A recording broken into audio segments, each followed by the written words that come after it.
A lot of people who mined Pi network ended up losing their Pi coins to scammers and hackers.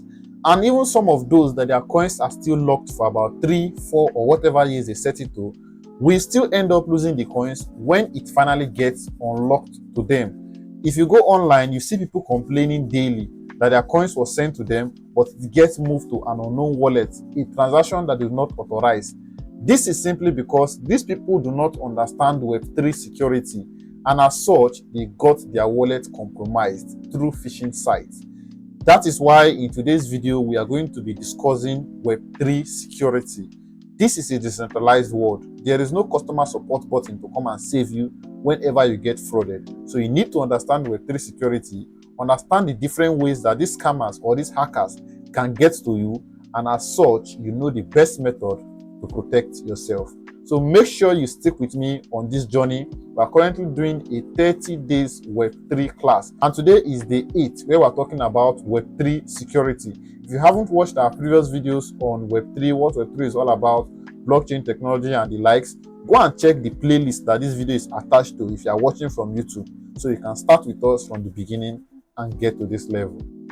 Let's start with the threats. Web3 comes with new type of risk, and the first one here is phishing sites or phishing links. This is even the popular method, and this is the method that they used in scamming most pioneers. This is how most pioneers lost their wallet seed phrase. While the second one here is fake airdrops. Airdrops are a way in which people get free money in the crypto space. Although some airdrops require you to pay, but there are a lot of airdrops that are free that you can participate in and you earn cool amount of cash from.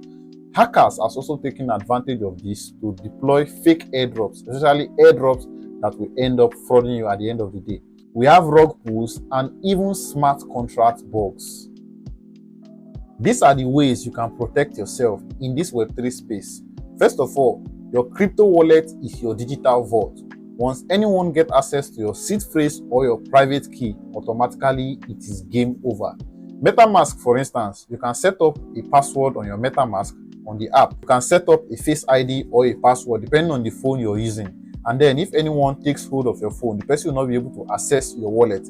But anything that makes you to lose your seed phrase, maybe the person has access to your seed phrase or your private key at his end, it does not matter the amount of security you put up on your phone. The person with his or her own device will be able to access all your funds and move it away. So always store your crypto wallet very secure. You are even advised not to store it online. Do not store it on an online drive or even Google Drive. You are advised to always write down your secret phrase and then you save it in a place very secure in your house. Keep it offline. Fake sites can drain all your funds from your wallet instantly. That is why it is very important when you are browsing on any site, make sure that before you go to that site, you have confirmed that it is the original one. People can clone a site. Let's say Jumia.com. Somebody can come and create a site similar to Jumia.com with Jumia domain name, but this time around they are going to use, I've forgotten what they call it, where they'll change the J, but when you are looking at it with your normal eye, it will still look like J, but you don't know that you are not even going to the original Jumia app. So be very careful and protect yourself. Make sure to cross-check the links you are visiting before you visit them, especially when you are visiting those links on your D apps. That is the browser section in your exchange. MetaMask has it, Trust Wallet has it, almost all crypto wallets that you know has it. In fact, Pi browser is the most common one. This is one of the ways they even scammed most of you. You went into your Pi browser, they gave you a link where you put in your Pi browser and blah blah blah. Before you know, you access a phishing site and you're able to get hold of your seed phrase. So be very careful when you are browsing, especially on the site that you are visiting for the first time. If something seems too good to be true, it probably is. So make sure you are verifying any smart contracts that you want to interact with. In fact, smart contracts are very dangerous because it is a code written already. All you basically have to do is to grant it permission, approve or reject. Once you approve, it executes its code and nothing can stop it. So make sure you are verifying all the smart contracts you are interacting with, especially when it comes to connecting it with your wallet and your wallet that you have funds on. So make sure you are verifying and you are interacting with legit smart contracts. Rug pulls happen when developers disappear with investors' money. So make sure whatever coins you are investing in, that is, do your own research. Make sure you research and research. Check the market cap, check all necessary informations.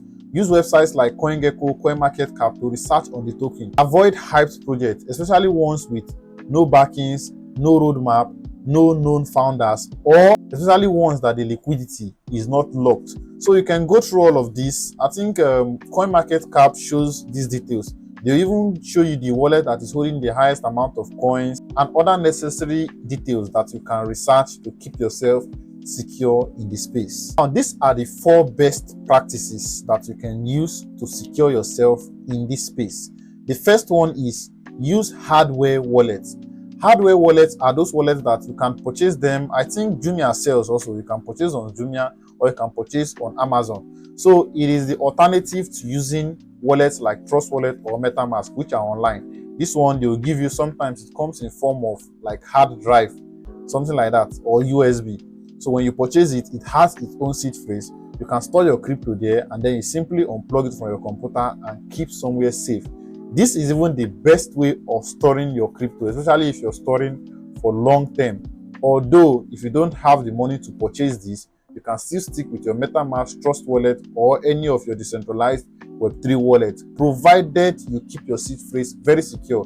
And just as I've earlier said, make sure you are securing it offline.